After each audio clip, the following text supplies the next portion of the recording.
오늘도 필립의 사연방은 여러분들을 위해 활짝 열렸습니다. 지금 제 손에 들린 사연은 매우 충격적이면서도 통쾌한 반전이 깃든 재미난 이야기입니다. 바로 읽어드릴 테니 부디 끝까지 들어주시길 바랍니다. 안녕하세요. 저는 평범한 할머니입니다. 그간 필립의 사연방에서 많고 많은 사연들을 들으며 실컷 웃기도 하고 울기도 했었는데 그 감사함에 제 이야기를 보태어드리고 싶어 이렇게 글을 적게 되었네요. 작년 가을에 겪었던 저의 큰 사건이 있는데 가히 충격적이고 소름 끼치는 일화입니다. 제 나이대 분들이나 자식이 있는 모든 부모들이 들어주셨으면 좋겠네요. 그럼 이야기를 써볼 테니 노친네의 글솜씨가 떨어져도 양해해 주시고 들어주시길 부탁해요.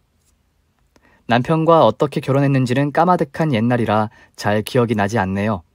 그때 당시에는 연애를 생략하고 집안에서 소개해주는 남자와 짝을 짓고 결혼을 했는데 저도 그렇게 남편을 만난 것으로 기억되네요. 그래도 그이와 저는 다정한 부부로 아주 잘 살았어요. 저희 둘 다 성실하고 부지런하게 지낸 덕에 잘 먹고 살았죠. 그래서 부부 금슬도 무척이나 좋아 아들을 넷이나 낳았어요. 나중에는 막내로 딸을 낳길 바랐는데 제가 전생에 아들을 못 낳은 여자였는지 줄줄이 아들만 나오는 바람에 집안이 하루도 조용한 날이 없었네요. 그렇게 시끌벅적한 아들 넷을 남편과 힘들게 재밌게 잘 키우고 있었는데 하루아침에 세상을 떠났습니다. 어느 슈퍼에 강도가 들었는데 오지랖 넓고 남 돕는 걸 꺼리지 않는 그이가 강도에게 덤벼드는 바람에 사고로 그리 되었죠. 경찰에게 연락을 받고 아들들을 손잡고 업고 안은 채로 병원에 갔는데 수술에 들어가기 전에 숨을 거뒀다며 병원 지하에 있는 영안실에 들어갔더군요. 그때 제 심정은 아프고 슬프기도 했지만 아들 넷을 혼자 무슨 수로 키워야 하나 걱정도 들었습니다. 그래서 남편의 장례식장에서 눈물을 거의 흘리지 못했어요. 앞날이 캄캄하니 걱정의 한숨만 수백 번 나왔어요. 그렇게 남편을 하늘로 보낸 뒤 저는 자식들을 먹여 키울 길을 찾기 위해 돈을 잘 벌 수 있는 일이 뭐가 있는지 찾아봤습니다. 고된 노동이든 스트레스가 극심한 직업이든 물불 가리지 않고 덤벼들 생각이었죠. 여러 일자리를 알아본 저는 공부를 제법 했던 과거가 있어 과외를 시작했어요. 아무리 생각해도 세금을 내지 않고 많이 받을 수 있는 일을 찾다 보니 혼자 할 수 있는 일을 하는 게 낫겠더라고요. 그래서 대저택에 들어가 부잣집 자식들의 과외를 시작했어요. 제가 다른 건 몰라도 입으로 떠드는 건 자신이 있어서 학생들의 성적을 쑥쑥 올려놓았습니다. 저에 대한 소문은 부잣집 사이에서 크게 부풀려지자 저를 찾는 사람들이 많았어요. 그 덕에 저는 쪽집게 과외 선생님이 되어 부잣집 아줌마들의 주머니에서 돈을 많이 벌어왔네요. 아들 넷을 먹이고 입히고 재우는데 충분히 벌긴 했지만 훗날을 생각해 과외로 만족하면 안 되겠다 싶더군요. 그래서 저의 유명세를 그대로 끌고 가 학원 교사로 취직을 했답니다. 여러 학원에서 이미 스카우트 제의가 와 있었는데 그중 가장 많은 보수를 주겠다는 학원으로 들어가게 되었죠. 거기서 10년 동안 일하며 으리으리한 집도 사고 아들 넷에게 해주고 싶은 걸 다 해줄 수 있었습니다. 그런데도 저는 더 크게 성공하려고 모은 재산으로 학원을 설립했습니다. 제 이름을 건 국영수 학원을 말이죠. 그때도 저의 유명세는 가라앉지 않아서 학부모들이 줄을 서서 자식들을 등록했어요. 그래서 2달 만에 수백 명의 학생을 등록하게 되어 제가 차릴 때 썼던 돈을 금세 벌어들였어요. 진작 학원을 차렸을 걸 하는 후회가 들 정도로 잘 됐죠. 3년 동안 엘리트 선생님들을 데리고 와 학원을 이끌었더니 제 손에는 어마어마한 부가 들어왔습니다. 큰아들이 고등학교에 들어갈 무렵 저는 학원이 있는 15층 건물을 인수하는 데 성공했답니다. 또 이듬해에는 임대료와 학원 수익으로 또 다른 건물을 인수하고 다음 해에도 마찬가지로 했어요. 그래서 아들 넷 뒷바라지를 잘 해줄 수 있었죠. 모두 명문대에 보내고 졸업과 취업 그리고 결혼까지 모두 제 돈으로 보내주었답니다. 장성한 자식들이 여우 같은 아내와 토끼 같은 자식을 낳고 잘 사는 걸 보니 이제 그만 바쁜 일상에서 벗어나도 되겠다 싶어 학원에 다른 원장을 안 치고 저는 건물 임대료를 받으며 편하게 말년을 보내고 있었어요. 제 며느리들은 하나같이 천사같이 마음씨 따뜻한 아이들이었습니다. 저에게 말 한마디를 하더라도 얼마나 예쁘게 하던지 딸처럼 느낀다는 말이 뭔지 실감했어요. 어머님, 올해 생신 때는 저희랑 온천 여행 가시는 게 어때요? 저희 며느리들이 제대로 모실게요. 맞아요, 어머님. 저는 특히 어머님이랑 같이 여행을 가고 싶어요. 저희 엄마가 돌아가시고 어머님을 만나게 되었을 때 얼마나 기쁘고 황송하던지 돌아가신 엄마가 살아 돌아오신 줄 알았다니까요. 시자질은커녕 진짜 엄마처럼 다정하고 사랑스럽게 대해주셔서 매 순간이 감동 그 자체였다고요. 그러자 나머지 며느리 둘도 비슷하게 제 칭찬을 하며 여행을 가자고 졸라대더군요. 제가 아들 넷만 키워와서 애교를 받아본 적이 없어 그런지 며느리들이 살가운 말을 할 때면 절로 미소가 나오기도 했고 하고 싶지 않은 것도 바로 해주고 싶더라고요. 그래서 아들들을 빼고 저희 여자들끼리 온천을 다녀오기도 하고 해외여행을 다녀오기도 했습니다. 그렇게 자식들과 손주들 보는 맛에 행복하게 잘 지내고 있던 중 셋째 며느리와 건강검진을 받으러 갔어요. 저 혼자 가겠다고 했는데 내시경을 하고 나오면 정신이 몽롱해서 무슨 일이 벌어질지 모른다며 셋째 며느리가 저를 집으로 데리러 왔답니다. 그래서 병원에 가서 소변과 피검사 그리고 초음파를 받고 내시경으로 넘어갔습니다. 위와 대장을 동시에 진행했죠. 다행히 의사 선생님이 몸이 건강한 편이니 관리만 잘하면 오래오래 잘 살 수 있다고 하더군요. 그도 그럴 것이 제가 혼자 살면서 식단을 건강식으로만 먹고 운동도 꾸준히 하고 있어서 몸 한 군데도 아프거나 이상이 있는 곳이 없었어요. 그리고 며느리의 팔짱을 끼고 병원에서 나왔는데 정말 마취가 덜 끼었는지 하품이 계속 나오고 눈앞이 자주 흐리게 보이더라고요. 혼자 왔으면 어쩔 뻔했나 싶은 마음까지 들었죠. 그래서 옆에 있는 며느리에게 같이 와줘서 고맙고 부축해줘서 고맙다고 여러 번 감사 인사를 했답니다. 그러다 횡단보도에 나란히 서게 되었는데 며느리가 회사에서 전화가 왔다며 몇 걸음 떨어져서 통화를 하더라고요. 그래서 혼자 힘으로 서 있었는데 누군가 제 등을 툭 치는 바람에 힘없이 앞으로 쓰러지고 말았습니다. 단순히 넘어진 거면 괜찮은데 차들이 쌩쌩 달리고 있던 터라 정신이 혼미해졌어요. 이윽고 저를 발견하지 못한 운전자가 과속으로 저를 받치려고 하는 순간 반사적으로 몸을 인도로 굴려버렸습니다. 놀래라. 어머님, 괜찮으세요? 큰일 날 뻔했어요. 저 미친 운전자는 눈을 어떻게 뜨고 다니는 건지. 아니다. 운전자 욕할 게 아니야. 누군가 나를 앞으로 밀었다. 그래서 내가 넘어진 거야. 세아가 혹시 누가 날 밀었는지 못 봤니? 네? 누가 밀다뇨? 아무래도 어머님이 마취가 덜 풀려서 착각하신 것 같아요. 어휴, 아무튼 다치지 않으셔서 다행이에요, 어머님. 네가 실수로 날 밀어낸 건 아니지? 어머님, 제가 그런 짓을 할 리가. 실수로도 절대 어머님을 밀지 않았어요. 저 억울합니다. 아이고, 미안하다. 내가 요즘 정신이 이상해진 모양이다. 세아가 미안하다. 진심으로 미안해. 사과해 주셨으니까 괜찮아요. 그래도 앞으로는 괜한 의심하지 말아주세요. 저 섭섭하고 서운해요. 제가 어머님을 얼마나 많이 사랑하는데요. 그래, 고맙구나. 어서 가자. 애미가 맛있는 거 사줄게. 처음엔 며느리가 저를 밀어버린 게 아닌가 의심을 했었는데 제가 큰 실수를 한 것 같더라고요. 머릿속이 복잡하긴 하지만 다친 곳 없이 멀쩡하게 집으로 돌아갈 수 있었습니다. 그런데 얼마 뒤에도 비슷한 일이 생겼어요. 이번에는 귀엽고 애교 넘치는 막내 며느리와 목욕탕을 갔는데 미끄러운 바닥을 조심조심 걷고 있는데 이번에도 누군가 제 등을 민 것 같았습니다. 그리고 앞으로 고꾸라져 넘어질 뻔했는데 겨우 힘을 써서 중심을 잡아 바로 섰답니다. 어머머머, 깜짝이야. 이건 무슨 일이라니. 하마터면 목욕탕 바닥에 얼굴을 박을 뻔했네. 어머님, 괜찮으세요? 큰일 날 뻔했어요. 많이 미끄럽죠? 그래. 난 괜찮아. 아휴, 네 덕에 살았다. 요즘 내가 왜 이러는지 모르겠다. 꼭 뒤에서 누가 날 민 것 같아. 밀다뇨? 어머님, 여기 저랑 어머님밖에 없어요. 다른 사람들은 다 탕에 있다고요. 설마 제가 어머님을 밀었을 리는 없잖아요. 그렇지. 네가 날 밀진 않았겠지? 어머님 지금 저를 의심하는 거예요? 어떻게 그런 의심을 하실 수가 있어요? 아니다. 미안하다. 내가 요즘 정신이 나간 것 같다. 지난번에도 혼자 넘어지고서 뒤에서 누가 밀었다고 착각을 했다니까. 나이 먹어서 중심을 제대로 못 잡는 것 같구나. 막내, 너를 의심하는 것 절대 아니야. 막내 며느리는 알겠다고 괜찮다고 말하긴 했는데 표정이 밝지 않았습니다. 그도 그럴 것이 휴일에 시어머니를 모시고 목욕탕에 왔는데 졸지에 막대 먹은 며느리로 취급을 당한 기분을 느꼈으니 저라도 화가 났을 겁니다. 그날 이후로도 여러 번 사고를 당할 뻔한 적이 여러 번 있었어요. 혼자 다녀도 중심을 못 잡고 넘어져서 오토바이에 치일 뻔하기도 했고, 둘째 아들과 밥 먹으러 가는 길에 킥보드를 탄 사람 쪽으로 몸이 기울어져 큰 사고를 당할 뻔하기도 했네요. 그래서 전 몸에 이상이 있거나 머리에 이상이 있는 거라고 생각하고 병원을 찾아갔습니다.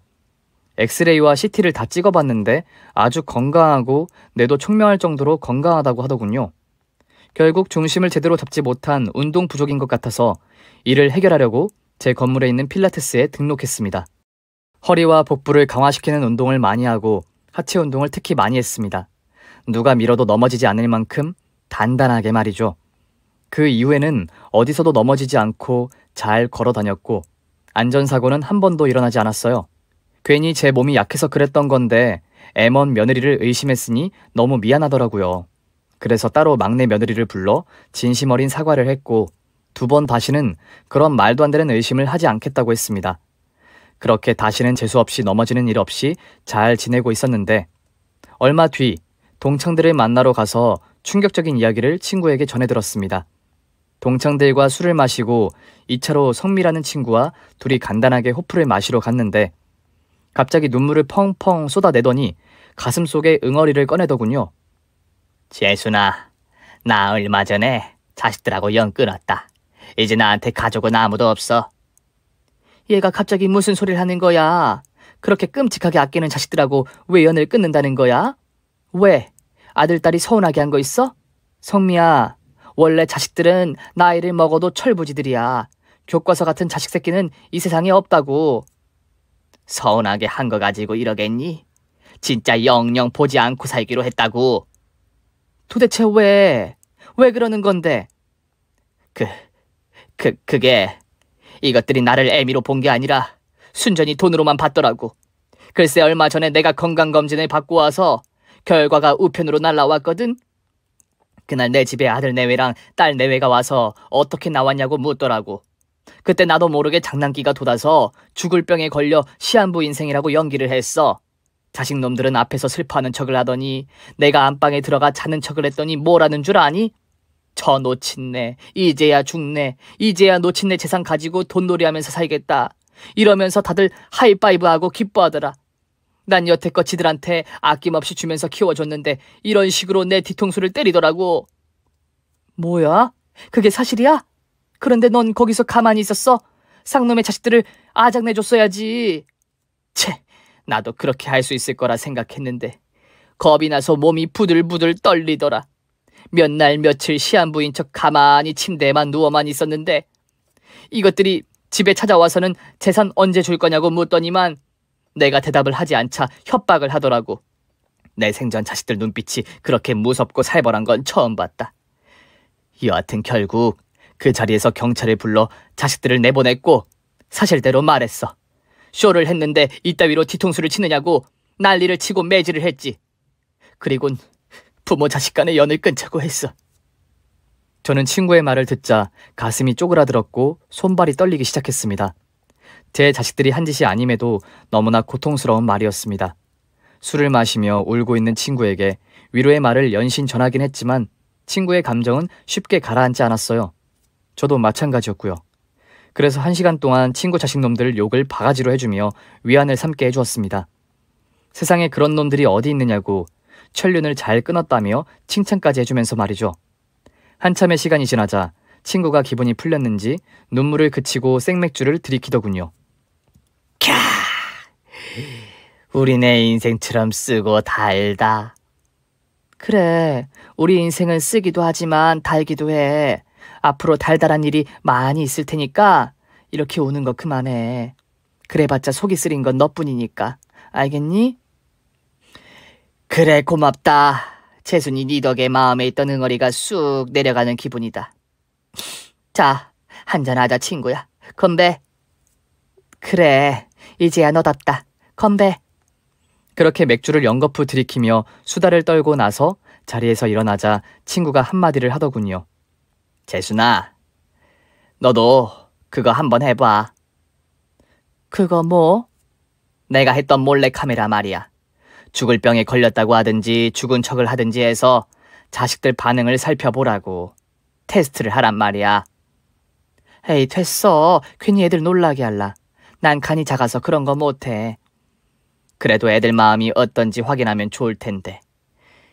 나도 우리 애들이 착해 빠진 줄 알았는데 뒤통수를 맞았잖아.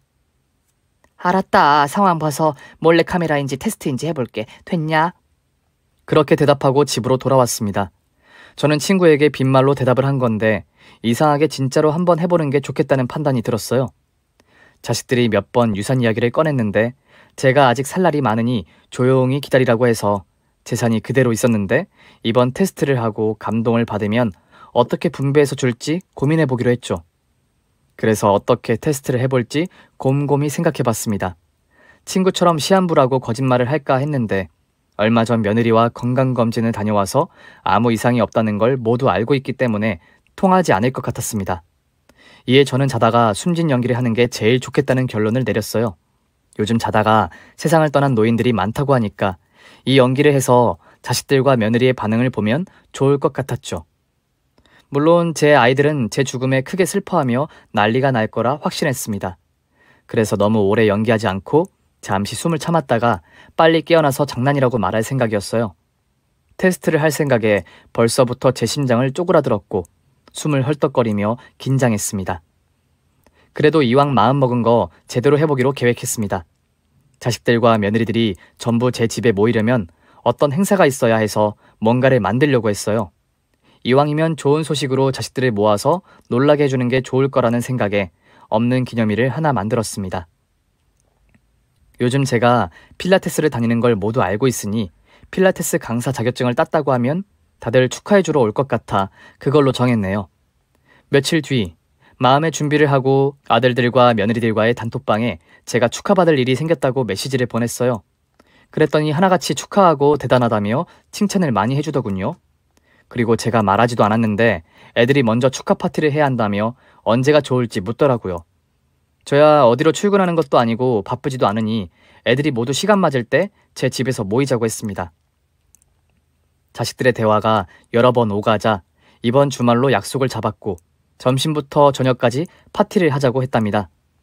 그렇게 나흘 동안 긴장을 잔뜩 하며 죽은 연기를 하며 보냈어요. 애들이 너무 슬퍼하면 어쩌나 하며 미안한 생각을 가지면서 말이죠. 시간은 빠르게 흘러갔고 약속한 주말이 찾아왔습니다. 저는 일부러 집안을 치우지 않고 설거지도 하지 않았어요. 밤중에 잠을 자다 떠난 것처럼 보이려고 밥도 먹지 않았죠. 이윽고 초인종이 울리자 제 방으로 들어가 침대에 누워 이불을 덮었습니다. 애들이 비밀번호를 알고 있어 곧 현관문이 열렸고 우르르 들어오는 소리가 들렸습니다. 어머님, 저희 왔어요. 뭐 준비하세요? 저희 온지도 모르고 어디 계신 거예요? 엄마, 우리 필라테스 강사님 어디 계시나? 빨리 얼굴 좀 보게 나와봐요. 엄마가 웬일이래? 우리 다 불러놓고 코빼기도 안 보이고 말이야. 어딜 나가셨나? 장 보러 가신 게 아닐까요? 제가 한번 방에 가볼까요? 자식들이 저를 찾는 얘기를 하더니 거실에 모여 앉은 것 같았습니다. 그리고 셋째 며느리가 제 방에 들어오길래 눈을 지그시 감고 가만히 누워 있었어요. 어머님, 주무세요? 많이 피곤하셨나? 그리고 문을 닫아주더니 나가더라고요. 잠시 후 제가 잠들어 있는 걸 안 며느리들이 자리에서 일어나더니 잔치상을 차리겠다며 주방에서 분주한 움직임의 소리를 들려주더군요. 냄비 부딪히는 소리, 가스 불 켜는 소리, 그리고 필라테스 강사 자격증을 딴 제가 대단하다는 수다 소리까지 전부 제 귀에 들렸습니다.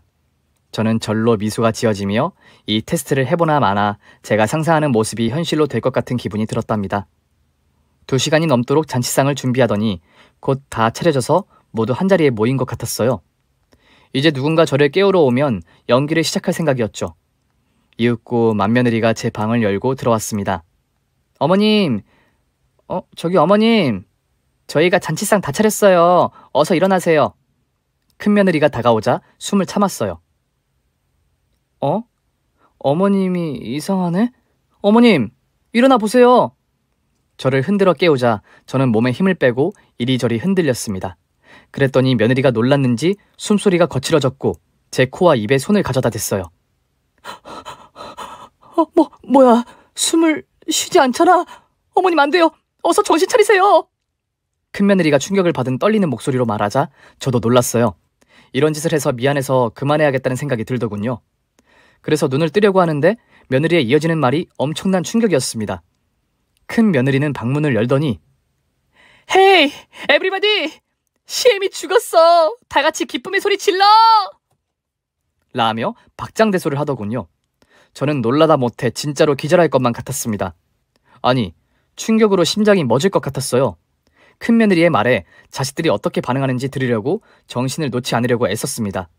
제발 다른 자식들은 다르길 온 마음으로 빌었답니다. 큰며느리가 제가 심장마비로 죽었다며 깔깔대며 웃자 거실에서는 잠시 침묵이 흘렀는데 잠시 후 아들 넷과 며느리 넷이 자리에서 일어나 만세를 부르더군요. 드디어 갔다! 아싸라비야 콜롬비야 나이스! 이제 우린 고생 끝이야. 지긋지긋한 사업은 때려치우고 해외에 나가서 즐겨보자! 우린 이제 해방이다! 큰아들의 빌어먹을 미친 소리에 기가 찼는데 둘째 아들이 하는 말은 더더욱 미친 소리였습니다. 아이고, 너 친내 알아서 죽어줬네.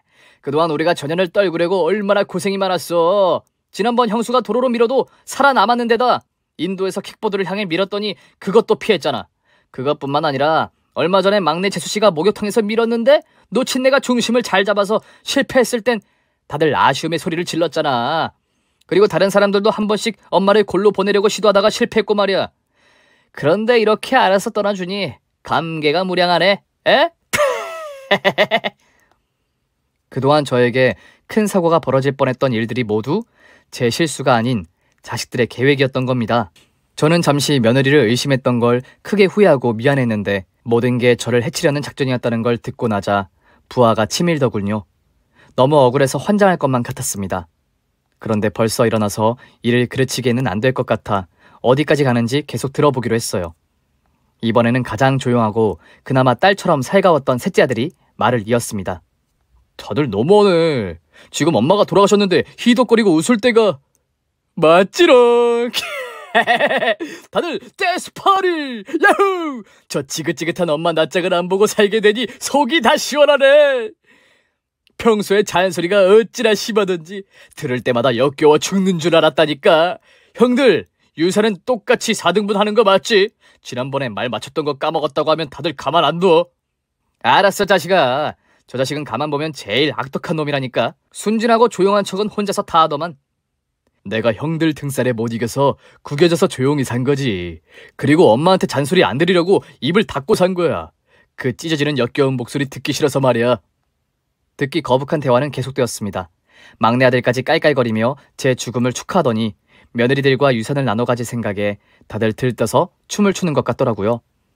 큰아들 놈은 동생들에게 행가리를 쳐달라고 하며 공중을 여러 번 날더군요. 제가 죽은 게 이렇게 기뻐할 일인지 꿈에도 몰랐는데 정말 뒤통수에 옆통수까지 두들겨 맞은 기분이었습니다. 그리곤 큰며느리가 한마디 하더군요. 그러고 보니까 오늘 잔치상을 제대로 차렸네. 시애미가 되질 줄 알았는지 맛있는 걸 무척 많이 만들었어. 오늘 요리가 잘 된다고 했더니 다 이유가 있던 거라고. 자, 다들 건배해볼까? 잔들 채우고. 내가 되졌다 하면 여러분들이 잘 되졌다라고 하면 됩니다. 자, 되졌다 잘 되졌다. 자식 넷과 며느리 넷은 샴페인을 쨍하고 부딪히고 원샷을 하더군요. 모두가 캬 소리를 내며 잔치상에 올려진 음식을 젓가락을 가져다 대자 문 앞에 서 있는 저를 발견한 큰며느리가 입에 머금은 샴페인을 큰아들 얼굴에 뿜어버리더군요. 어머님? 살아계셨어요? 이게 어떻게 된 일이죠? 분명 숨을 쉬지 않았는데? 그러자 모든 자식놈들이 저를 향해 시선을 돌리더군요.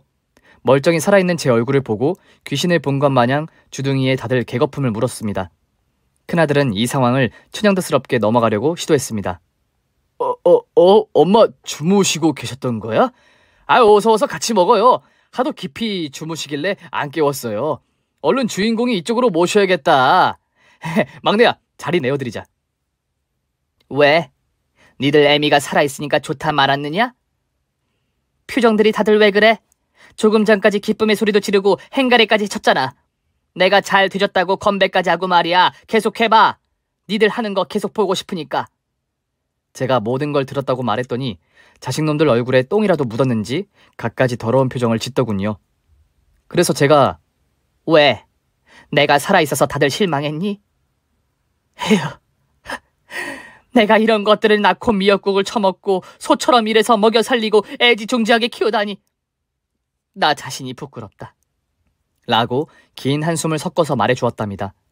그러자 큰아들이 아들 며느리들에게 눈치와 손짓을 하며 먼저 제 앞에 무릎을 꿇더군요. 잠시 후 단체로 자세를 고쳐 무릎을 꿇고 일렬로 나란히 제 앞에서 두 손을 모아 비이기 시작했습니다. 엄마 미안해요. 우리가 철이 없어서 미친 짓을 했어요. 진짜 죄송해요. 마음 넓은 엄마가 이해해 주세요. 네? 맞아요, 어머님. 저희가 돈에 눈이 멀어 이 같은 실수를 저질렀습니다. 어머님이 유산을 미리 주지 않아서 나쁜 마음을 먹었던 것 같아요. 그리고 사실 다른 자식들도 다 이래요. 다른 돈 있는 집안 사람들도 저희랑 다를 게 없다고요. 그러니까 용서해 주세요. 며느리 주둥이에서 다른 자식들도 이런 생각을 하고 산다는 말을 듣자 어이가 없고 기가 막혔습니다. 원래 이런 식이니 저더러 이해하고 넘어가 달라는 거였죠. 그리고 왜 이런 몰래카메라를 했느냐며 볼멘 소리와 탄식을 하며 저를 탓하더라고요. 그 순간 친구 성미에게 감사한 마음이 들었습니다.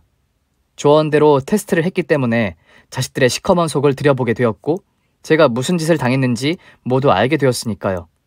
무슨 말을 하고 어떤 행동을 해야 할지 머릿속이 캄캄한데 셋째 아들 녀석이 하는 말을 듣고 나서야 무슨 짓을 벌여야 할지 정확히 알겠더군요.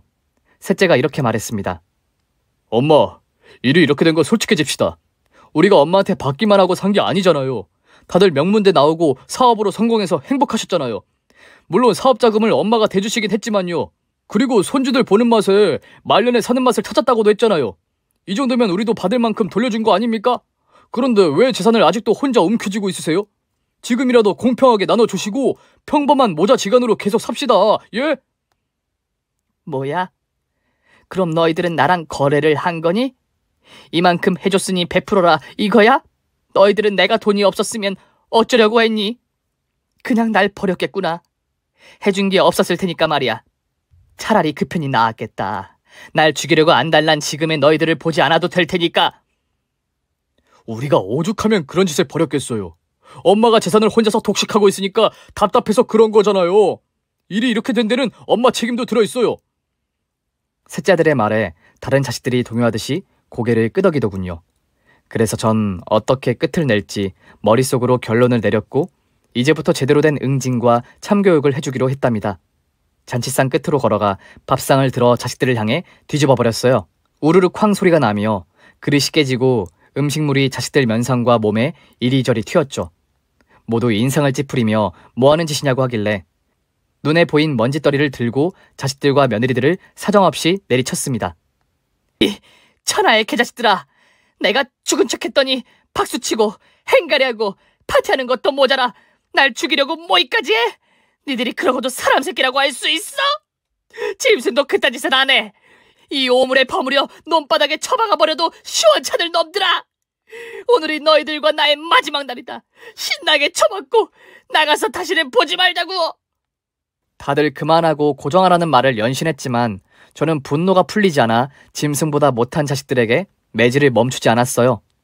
자식들이 나가지 않고 버티고 있던 건 제가 아닌 저의 돈 때문이었죠.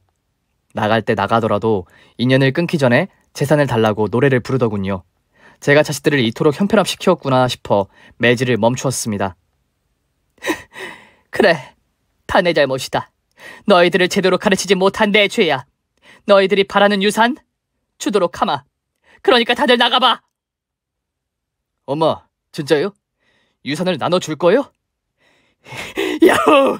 그럼 더 맞아드릴 수 있는데. 아, 엄마도 힘들겠구나.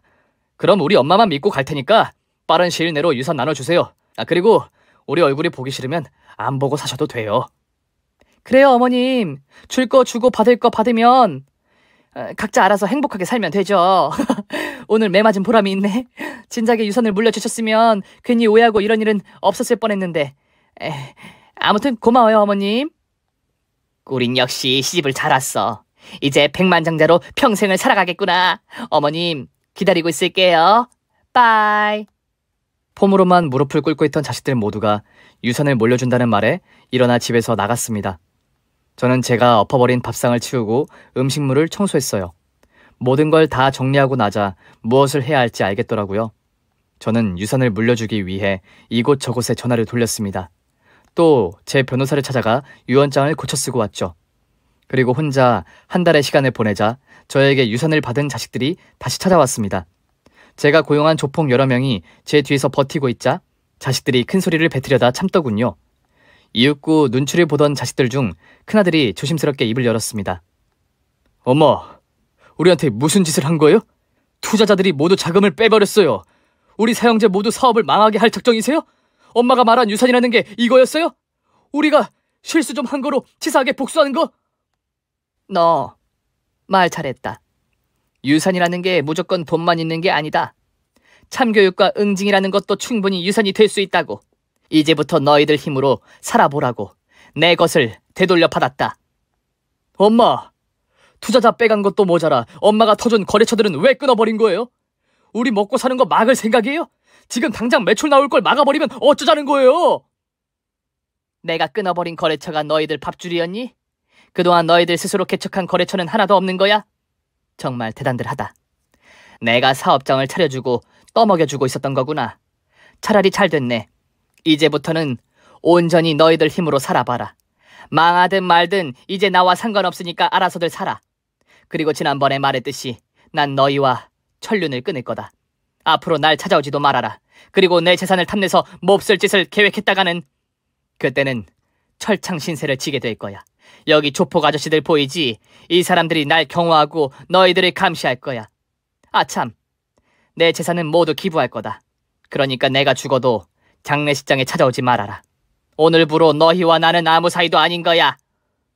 자식놈들은 제가 내린 결정에 크게 놀라며 웅성대며 대화를 나누더군요. 인생이 망하기 직전이니 어떻게 해야 하느냐며 걱정을 하더군요. 제가 죽었다고 테스트를 했을 때는 구경도 못한 표정들이었죠. 현실 파악이 제대로 되었는지 자식들과 며느리들은 사시나무처럼 떨며 무릎을 또 꿇었습니다. 그리곤 비이기 시작했어요. 이번에는 지난번과 달리 납작 엎드려 살려달라고 애원하는 목소리로 들렸습니다. 아들 넷이 차례대로 용서를 구하더군요. 어머니, 우리가 죽을 죄를 지었습니다. 어머니한테 몹쓸 짓을 하려고 했던 거 진심으로 사과드려요. 그리고 어머니가 테스트를 했을 때 보인 모습들 진심으로 부끄럽습니다. 저희가 그것밖에 안 되는 인간이라는 게 너무 한심합니다. 엄마의 재산을 탐내고 망나니 짓을 한 거 모두 잘못했습니다. 제발 용서해 주세요. 엄마 덕에 우리가 이렇게 잘 먹고 살고 있었는데 그 감사함을 몰랐습니다. 저희 반성하면서 살아가겠습니다. 그러니 제발 용서해 주시고 저희를 살려줘요. 엄마, 난 형들이 시키는 대로 했을 뿐이에요. 막내라 시키는 대로 했다고요. 아니, 내가 무슨 소리를 한 거야? 엄마, 방금 한 말은 못 들은 거로 해주세요. 앞으로 자식으로서 바르게 살 테니 한 번만 봐주세요. 아들 넷은 돈 앞에 무릎을 꿇고 구걸을 하더군요. 아무리 떠들어대도 제 마음은 바뀌지 않았고 이대로 연을 끊고 망가지는 걸 지켜보기로 했습니다. 너희들 잘 들어라. 내가 테스트를 한 건 잘못하긴 했지만 그걸 해서 니들이 어떤 놈들인지 다 알게 되었으니 더 이상은 모자지간으로 지내지 못한다. 난 앞으로 너희들을 사람 새끼가 되도록 참교육을 유산으로 물려줄 거야. 그리고 용서와 자비 따위는 없다. 내 할 말은 다 했으니 그만들 내 앞에서 사라져. 그러자 아들 넷과 며느리 넷이 제 다리를 잡으려고 하자 조폭들이 자식들의 손목을 꺾으며 제지했습니다. 손을 올리며 때릴 폼을 잡으니 다들 겁을 먹고 뒤로 물러나더라고요. 그런데 그때 셋째 아들이 벌떡 일어나더니 마지막 수를 두더군요. 에라이 놓친애야. 일찌감치 대져서 여러 사람 피곤하게 하지 말 것이지. 뭐 한다고 숨쉬고 살아있어. 놓친애 당신이 재산을 분배하지 않겠다면 우리가 가만히 있을 것 같아? 정신병원에 돈을 줘서 강제 입원을 시키든 다른 계획을 세워 돈을 모두 빼앗아 오겠어. 역시나 변하지 않은 모습을 보이자 다른 자식들도 자리에서 일어나 왜 자기들이 무릎 꿇고 빌어야 하는 거냐며 좋은 말로 할 때 재산을 달라고 하더군요. 나중에 더러운 맛 보고 싶지 않으면 빨리 달라면서 말이죠. 그래서 전 조폭들에게 눈짓을 했어요. 망나니 자식들을 개패듯이 패도 좋다고 했죠. 조폭 하나가 현관문 앞에서 문지기로 섰고 다른 조폭들이 소파 뒤에 꽂아두었던 플라스틱 방망이를 꺼내 자식놈들을 사정없이 매질하기 시작했습니다. 먼지랑에 맞는 게 뭔지 제대로 보여주었죠. 그러자 아들놈들은 입만 살아서 감금 폭행으로 고소하겠다고 으르렁거리더군요. 아직 갈 길이 멀구나 싶어 조폭들이 매질하는 걸 계속 구경하고 있었고 찍소리 못할 때까지 두들겨 맞을 때까지 기다렸습니다. 이윽고 눈탱이 밤탱이에 쌍코피가 터진 자식놈들이 제발 살려달라며 그냥 여기서 나가게만 해달라고 하더군요. 저는 찌찌거리며 핸드폰을 꺼내 녹음 파일을 들려주었습니다. 제가 테스트를 하던 날 감동을 여러 번 느끼고 싶어서 녹음 버튼을 눌러놨었는데 그날 그렇게 쓰게 될지는 꿈에도 몰랐네요. 여기 니들이 날 해치려고 했던 이야기가 모두 담겨 있어. 도로에 밀고, 목욕탕에서 밀고, 베란다에서 사고사로 위장하려고 한 거, 등등 니들이 몹쓸 짓을 한 거 다 담겨 있다고. 지금 나가서 경찰에 신고하면 나도 이걸 경찰서에 들고 갈 거야. 너희들을 모두 감옥에 쳐넣으려고 했는데 그건 너무 과한 처사 같더라. 나 없이 니들 힘으로 아무것도 할 수 없는 걸 느끼고 인생의 똥맛을 실컷 보라고 봐주는 거야. 그러니까 아가리 닥치고 꺼져. 그랬더니 아무도 찍소리 못하고 조폭들의 손에 끌려서 제 집에서 나가게 되었습니다. 저는 화장실 변기에 앉아 마음 정리를 했습니다. 자식들을 가슴에 묻는 게 아니라 변기통에 똥오줌을 싸며 오물 속으로 묻어버렸어요. 무슨 일이 있어도 용서하거나 봐주지 않겠다고 맹세를 하면서 말이죠. 그렇게 아들 넷을 계속 감시했는데 모두 넉 달도 채우지 못하고 사업을 말아먹었습니다. 그도 그럴 것이 제 손길을 빼버리니 아무것도 하지 못하더라고요. 명문대 나온다고 해서 무조건 똑똑한 건 아니었나 봅니다. 사업이 망하고 다른 곳에 취업하려고 했지만 명문대만 나왔지 학점이나 스펙이 많이 딸려서 일반 회사에 들어가지 못하더군요. 그래서 아들 넷은 바닥을 치고 처자식을 먹여 살리려고 각자 노가다, 공장, 식당, 배달부로 일하기 시작했답니다. 그래도 처자식을 굶기고 싶진 않았는지 자기 한 몸을 갈아가며 돈을 벌더군요. 저는 속으로 이제야 좀 정신을 차리고 사는구나, 다신 만나지 않아도 사람 구실을 하며 살겠지 하는 생각을 했는데 이것들이 다시 저를 찾아와서 돈을 요구하더군요. 너무 힘들다고, 제 도움이 필요하다며, 그 많은 재산을 혼자 써서 뭐하냐며 어리광 섞인 말들을 했습니다. 그 말을 듣는데 정말 진이 빠졌습니다. 이건 가르침의 문제가 아니라 천성이 그 모양이었던 겁니다. 느끼는 바도 없고 끝까지 편하게 호의호식하며 살고 싶어하는 자식놈들에게 아주 조금 남아있던 미운 정까지 탈탈 털어버렸답니다. 당연히 전 받아주지 않고 조폭들을 시켜 매질을 하고 내쫓아버렸어요. 이후 자식들은 개고생하며 계속 살았습니다. 그런데 제 참교육은 여기서 끝이 아니었습니다. 몇 년 뒤 중고등학생이 된 손주들이 핸드폰을 가지며 연락을 걸어왔는데 왜 자기들을 만나주지 않냐며 서운해하더라고요. 그래서 한자리에 불러 모아놓고 자식들과 며느리들이 저에게 한 짓을 말해주었습니다. 녹음해두었던 음성을 켜고 니들 부모가 이런 인간들이었다는 걸 확실하게 보여주었죠. 이것이 저의 진짜 참교육이자 응징과 복수였습니다. 훗날 자식들에게 똑같이 당하게 해주는 게 마지막이었답니다. 손주들은 충격을 받고 집으로 돌아가게 되었어요. 다들 성인이 되고 어떻게 행동할지는 당장은 모르지만 시간이 흐르면 알게 되겠죠. 그때 손주들이 어떻게 했는지 소식을 들으면 다시 사연을 써서 보내드릴게요. 그리고 저는 현금으로 보유한 재산을 모두 기부했습니다. 보유권의 대부분을 썼고 독거 노인들을 도와드렸어요. 그리고 건물 임대료로 받는 수익을 매달 기부할 생각입니다. 공술의 공수거라고 저의 많은 재산을 아껴뒀다가 뭐하겠어요. 죽는 그날까지 기부하다가 떠날 계획이랍니다. 여러분, 저 올바른 선택을 한 거 맞죠? 잘했다고 칭찬까지는 아니지만 현명한 결정한 거라 댓글로 한마디씩 달아주시면 진짜 감사할 것 같습니다. 그럼 저의 사연을 여기서 마칩니다. 모두 안녕히 계세요. 오늘의 사연은 충격으로 시작해 통쾌하게 매듭을 지었네요. 자식들이라고 다 같은 효자가 아니라는 걸 저도 오늘 배웠습니다. 사연이 재밌었다면 구독과 좋아요, 알림 설정까지 꾹꾹 눌러주시길 바랍니다. 그럼 저는 내일도 더 재밌고 시원한 이야기를 들고 돌아오겠습니다. 감사합니다.